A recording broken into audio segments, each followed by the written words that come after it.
Okay, welcome to my channel. Welcome if you are new, welcome back if you are not new. My name is Danisha and here we talk about all things Marvel. So without further ado, let's hop straight into this video. So Marvel is just dropping all types of things. Like we got a new second Loki trailer. Loki is now going to be coming on Disney Plus on Wednesdays now instead of Fridays. And now we just got confirmed that Captain America 4 is in the works.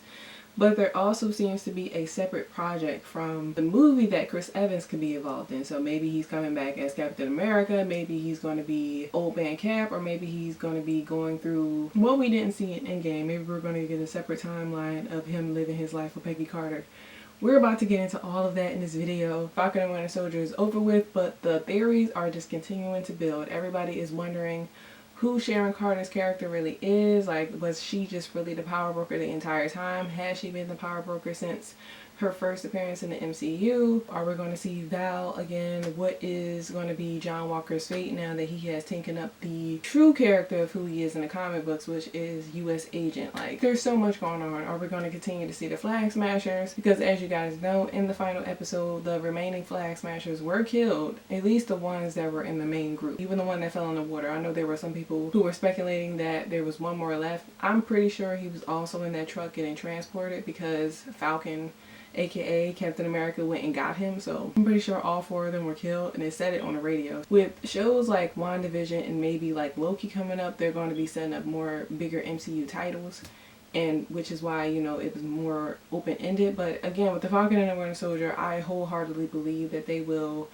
be doing another season. It seems like Malcolm Spellman was very passionate about this show, and he's working on the script for Captain America 4, so I wouldn't be surprised if they're already working on a second season for the Falcon and the Winter Soldier. I hope. Because Kevin Feige is very vocal about wanting certain shows on Disney Plus to be multiple seasons. There are so many things coming for Marvel Phase 4 and beyond, which is why I titled the video that, because you know, Marvel has just been dropping a lot of things. We got another Venom trailer as I'm filming this video. The second, well, I guess the first trailer for Venom officially dropped today. I wrote down a whole list of like all of the movies and TV shows that we have coming. So I'm gonna run through them. We have Loki coming June 9th. So it's gonna be coming on Wednesdays instead of Fridays, which I'm not mad about. Switch it up a little bit. Then after that we have Black Widow coming July 9th. Shang-Chi is coming September 3rd. The Eternals is coming in November, which they also dropped a little teaser. Spiderman No Way Home, which is coming around Christmas. We also have Venom, Let There Be Carnage, which is also coming this year. We have Doctor Strange, Multiverse of Madness. Thor Love and Thunder is coming not too long after that. Guardians of the Galaxy Volume 3. Morbius, which is also coming out maybe this year, maybe early next year. We also have Ant-Man and the Wasp, Quantumania, which is going to introduce us to Kang the Conqueror, who may or may not show up in the Loki series. Fantastic Four, Blade, Black Panther 2, which has been named Black Panther Wakanda Forever, which we're going to get into that. After I finish this list, we have the Hawkeye series, Ironheart, She-Hulk, Armor Wars, starring Rhodey, aka War Machine, Secret Invasion, which can have Nick Fury, Monica Rambeau, Captain Marvel, The Skrulls, of course, Captain Marvel 2, which has been renamed to The Marvels. We have the Miss Marvel series, we have What If, and we have Captain America 4, which has been recently added. And I think that's all. If you guys haven't seen the series on Disney Plus, specifically with like WandaVision and now the Falcon and the Winter Soldier, they have like this behind the scenes kind of talking about like the process of making the show, how long it took to make the show, the thinking, like just a behind the scenes. And it's both of them are just like, it's 2 episodes and it's called Marvel's Assembled. I highly recommend you guys watch those because they really go into depth about what it took to make these 2 shows. Let's get into Black Widow first. So Black Widow is for sure coming July 9th. We have gotten, I think, a total of 3 different trailers and I'm excited. I've been reading some articles that Black Widow was supposed to come out before the Falcon and Winter Soldier. Obviously that was supposed to be like the last movie for, I think, Phase 3 or starting Phase 4, but of course the pandemic and a couple of other things have pushed that back, so we got certain shows first and now we're getting Black Widow a little bit later than expected, a whole year and some change later than expected. But hey, I'm still excited for it nevertheless, because I think a character that was supposed to show up in the Falcon and the Winter Soldier was also going to be shown in Black Widow. I don't know if that's still true. We also got a full trailer for Shang-Chi. We're going to see the Mandarin, the real Mandarin, Not the one that we got in Iron Man 3. That was not the real Mandarin. We got teases of it, but we never got the full Mandarin. If you have not seen that, I will link all the trailers to all of these movies and all of these shows in the description box below so you guys can check it out for yourself and leave comments down below what you think. One thing I can say I really enjoy about this phase of Marvel is the diversity of characters, the diversity of ages, ethnicities, races, cultures. You know, Marvel has a plethora, thousands of different characters, major and minor, and you know, Marvel is really doing a great job of making sure that they are introducing us to just more characters than what we have been seeing so far, which is the Hulk, which is Spider-Man, which is X-Men. Marvel has built their reputation enough to the point where they can make these kinds of movies and they're going to be big hits.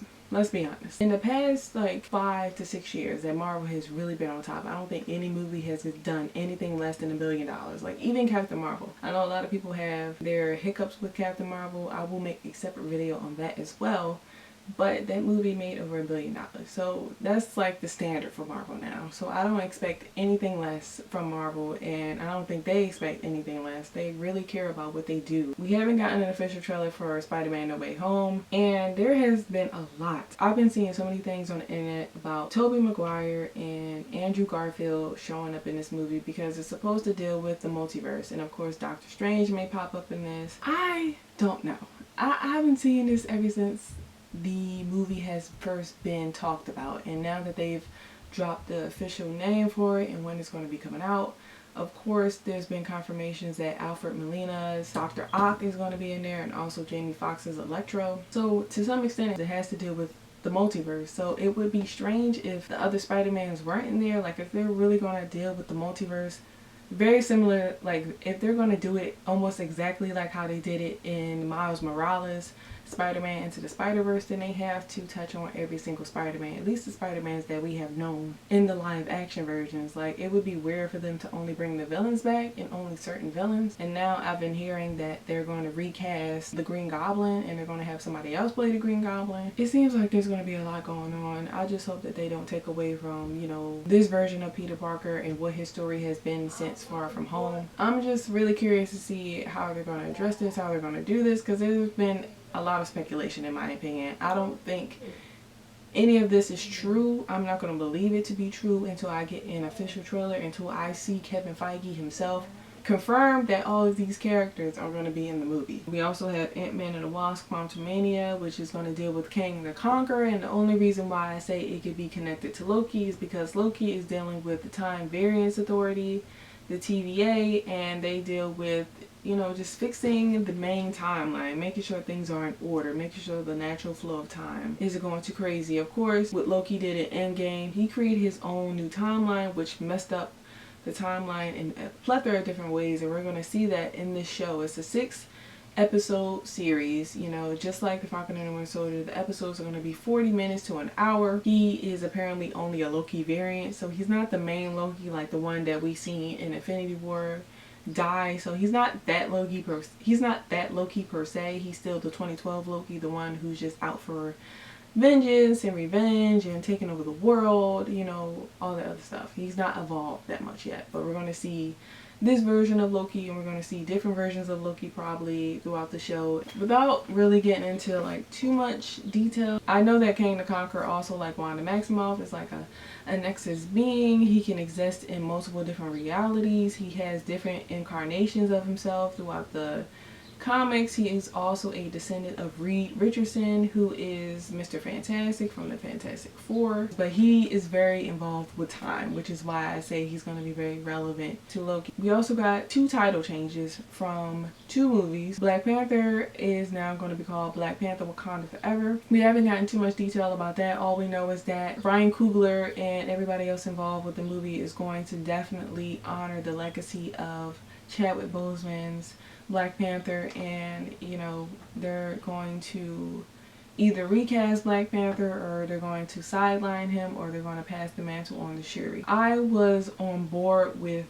them recasting Black Panther to a different actor just so his legacy could live on. You know, I don't want them to just not continue on Black Panther's legacy and the actual character of Black Panther, because Chadwick Boseman sadly passed away. I mean, it definitely, this death definitely hits differently though. Like, I want to take a second to like just honor him, because like his death definitely hit me differently. Like, I still get very emotional. I was thinking about it sometimes, because it's like, wow, like he's really gone. Like, he's really gone. But he was just that much of an impact. He was an icon. Honestly, he was really an icon. Like, probably more than he even realized, you know, and he was so young. He will be truly missed, but, you know, I definitely wanted his character of Black Panther to still be continued, and maybe it be casted to somebody else, because it wouldn't be something that's